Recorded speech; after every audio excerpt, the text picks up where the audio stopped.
আজ শারদীয় দুর্গাপূজার চতুর্থ দিন মহানবমী। রাজশাহীর 400-র বেশি পূজা মণ্ডপে ভক্তরা ভক্তি ভরে দেবী দুর্গার পূজায় মগ্ন।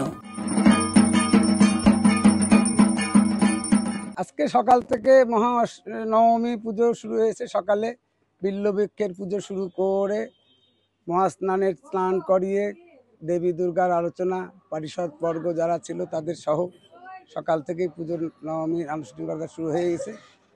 আনুষ্ঠানিকতার পর আরতি হয়েছে, আরতির পর ভোগ নিবেদন হয়েছে, অঞ্জলি হয়েছে। ভক্তবৃন্দের অঞ্জলির কাছে মায়ের কাছে প্রার্থনা করা হচ্ছে দেশে সুখ শান্তি, সবার মঙ্গল কামনা, পৃথিবী জুড়ে যেন শান্তি বয়ে আসুক, সবার মধ্যে ভ্রাতৃত্ব হোক।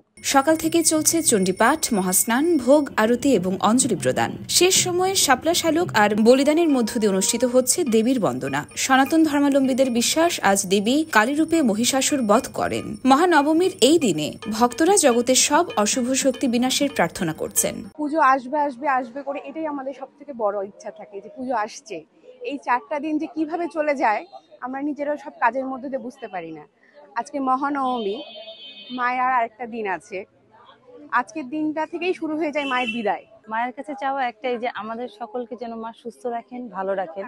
কারণ দেশের যে অস্থিতিশীল অবস্থা, এইটা থেকে আসলে আমাদের মুক্তি চাওয়া ছাড়া আসলে এখন আমাদের কিছুই নেই। এভাবেই পূজা অর্চনার মধ্য দিয়ে মহানবমীতে রাজশাহী মুখরিত হয়ে উঠেছে।